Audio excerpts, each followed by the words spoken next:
സംസ്ഥാനത്തെ ലഹരി കേസുകളിൽ വൻ വർധന. ഈ വർഷം ഓഗസ്റ്റ് വരെ NDPS ആക്ട് പ്രകാരം രജിസ്റ്റർ ചെയ്തത് 8622 കേസുകളാണ്. ഏറ്റവും കൂടുതൽ കേസുകൾ എറണാകുളത്തും കുറവ് കാസർഗോഡുമാണ് റിപ്പോർട്ട് ചെയ്തത്. വിവരങ്ങളുമായി ദിസ്ന സുരേഷ് ചേരുന്നുണ്ട്. ദിസ്ന സുരേഷ്, ഒരു ഭാഗത്ത് ഓപ്പറേഷൻ ഡി ഹണ്ട് അവിടെ തകൃതിയായി നടക്കുന്നുണ്ട്.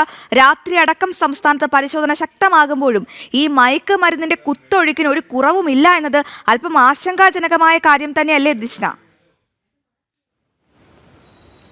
തീർച്ചയായും അശ്വതി സൂചിപ്പിച്ചതുപോലെ തന്നെ സംസ്ഥാനത്ത് ലഹരി മരുന്നുകളുടെ കേസിൽ വലിയ വർധനവ് രേഖപ്പെടുത്തിയിരിക്കുന്നു എന്ന് തന്നെയാണ്. 2021 NDPS ആക്ട് പ്രകാരം സംസ്ഥാനത്ത് ആകെ രജിസ്റ്റർ ചെയ്തത് 2034 കേസുകളാണ് എന്നതാണ് ഏറ്റവും ഞെട്ടിക്കുന്നത്. നമുക്കറിയാം, ഈ കോഴിക്കോട് ജില്ലയിൽ അല്ലെങ്കിൽ തിരുവനന്തപുരം, കോഴിക്കോട്, എറണാകുളം തുടങ്ങിയ ജില്ലയിലൊക്കെ തന്നെയും വലിയ രീതിയിൽ ഈ ലഹരി മരുന്ന് കേസുകളുടെ വർധനവും ദിനംപ്രതി വർദ്ധിക്കുകയാണ്. കഴിഞ്ഞ വർഷമാണ് ഇത്തരത്തിൽ ലഹരി ഉപയോഗിച്ച് ഭാര്യയെ കൊലപ്പെടുത്തിയ ഒരു കേസൊക്കെ തന്നെ ഉണ്ടായിരിക്കുന്നത്. 5 വർഷം പിന്നിടുമ്പോൾ ഇത് 8622 വർദ്ധിച്ചു എന്ന ഞെട്ടിക്കുന്ന കണക്കുകളാണ് പുറത്തു വന്നിരിക്കുന്നത്.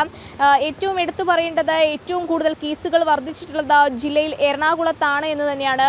തൊട്ടു പിന്നിലായി കോട്ടയവും ഇടുക്കിയും ഉണ്ടെന്ന ഞെട്ടിക്കുന്ന കണക്കുകൾ കൂടി പുറത്തു വരുന്ന ഒരു സാഹചര്യമാണുള്ളത്. കഴിഞ്ഞ വർഷം 8610 കേസുകൾ നിലവിൽ എക്സൈസ് രജിസ്റ്റർ ചെയ്തു. 2024 ഏറ്റവും കൂടുതൽ ലഹരി ഒഴുകിയ ജില്ല എന്ന് പറയുന്നത് എറണാകുളമാണ് എന്നൊരു കണക്ക് തന്നെയാണ് വരുന്നത്. 1010 കേസുകളാണ് ഈ എറണാകുളം ജില്ലയിൽ മാത്രം റിപ്പോർട്ട് ചെയ്യപ്പെട്ടത് എന്ന് തന്നെയാണ്. അത് ഈ വർഷം 1015 കേസുകളിലായി 635 പേർ ശിക്ഷിക്കപ്പെട്ടു എന്ന് നമുക്ക് മനസ്സിലാക്കാൻ സാധിക്കുന്നു. തിരുവനന്തപുരം ജില്ലയെ എടുത്തു പറയുകയാണെങ്കിൽ 566 പേരാണ് ഈ കേസുമായി ബന്ധപ്പെട്ട നിലവിലുള്ളത് എന്ന് തന്നെയാണ്.